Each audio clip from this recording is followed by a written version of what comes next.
गरुडगमन तव चरणकमलमिह मनसि लसतु मम नित्यम्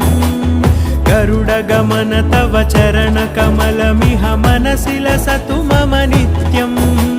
मनसि लसतु मम नित्यम् मम तापमपाकुरु देव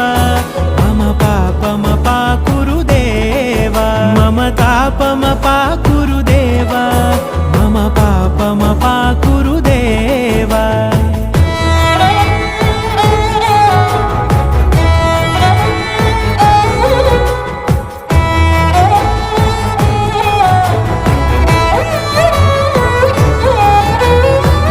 जनयन विधिनमुचिहरण मुख विबुध विनुत पद पद्मा जल जनयन विधिनमुचिहरण मुख विबुध विनुत पद पद्मा विबुध विनुत पद पद्मा